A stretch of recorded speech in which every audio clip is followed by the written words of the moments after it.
Well, we're buying $200 billion worth of bonds, so that's a pretty big deal. You've seen mortgage rates actually go into the fives today. That is a huge deal for the American people. So you've got the ban on institutional home buying, plus you got mortgage rates in the 5%. This is a huge week for housing in the country. We've completely changed the narrative on housing, I think, especially after these last 4 years of hell that we've had in the housing market. The Trump administration touting progress in reforming the housing market. President Trump announced a ban on corporate purchases of single-family homes last week.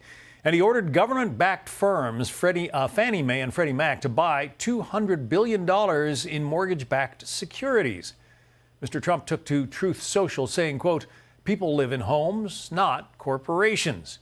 Joining us now, Dominick Tavella, president and CIO at Lebenthal Global Advisors. So, for instance, this bond buyback, what does that do for the housing market, Dominick?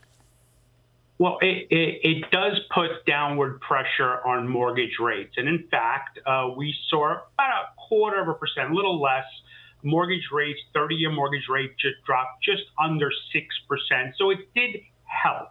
And we're grateful. I mean, anything this administration can do to ease up the regulations and ease up the affordability, we're all in on that. But when we do some quick math on a 0.25% drop on a 30-year mortgage, I actually ran the numbers on a $400,000 mortgage. It saved about $70 a month, John. So again, we'll take it. We're thrilled. We'll anything that puts money in our pocket, I'm all for it. But $70 a month does not make that house more affordable. The president put out that post on Truth Social, "People live in homes, not corporations," and he wants to ban corporate buying of single-family homes. 300,000 homes nationwide, according to our graphic, 300,000 homes nationwide are owned by corporations as investments, nearly 2% of all U.S. single-family rentals, because that's what they do. They buy them and they rent them. So if the president can get that practice stopped, is that going to make another significant difference? I wouldn't use the word significant, John, in all fairness, right? So we're looking at 300,000 homes in a country that has millions of homes. Now, if they were forced to sell 300,000 homes and drop them on the market all in one day, then the market would be flooded, and that would be depressing to prices. But the idea that they can't buy the next home or the one after that or a couple of thousand homes in the big scheme of things is not really going to move the needle again.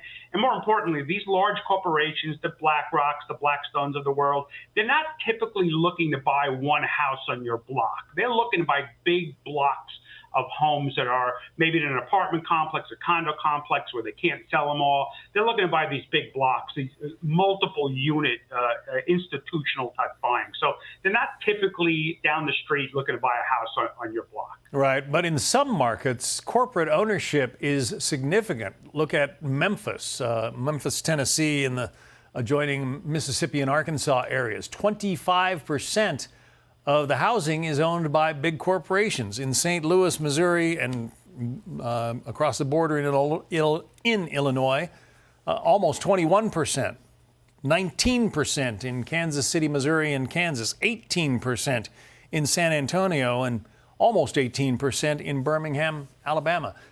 So again, those are big numbers. Yeah, so we talk about real estate being regional, right? So the 2% number is across the country, but it's not equally 2% across every city, every state. So where this policy might have some concentrated effect is in regions like that. And you can even throw in, Southeast Florida as another example. This is where these institutions were able to come in and gobble up large blocks. So again, it's about the next home they're going to buy.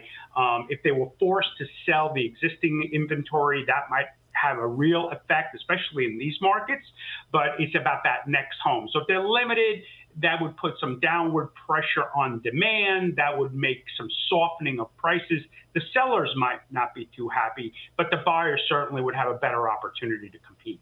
Yeah, it would help. Other people who are trying to sell houses in those markets all of a sudden would have more trouble selling them. So, yeah, they would have a significant buyer out of that market, right? But if we have a quick minute, what really has helped and really flown underneath the radar is the availability to take that deduction for anybody that's a senior. It's up to $12,000 if you are married. The state and local tax deduction, which is now $40,000. Those two combined can literally mean thousands of dollars in tax savings, maybe thousands per month. That makes the next home purchase more affordable. Dominick Tavella from Lebenthal. Dominick, thank you. Thank you. Hey, it's Will Kane. Click here to subscribe to the Fox News channel on YouTube. It's the best way to get our latest interviews and highlights. And click to subscribe to the Will Kane podcast for full episodes right now.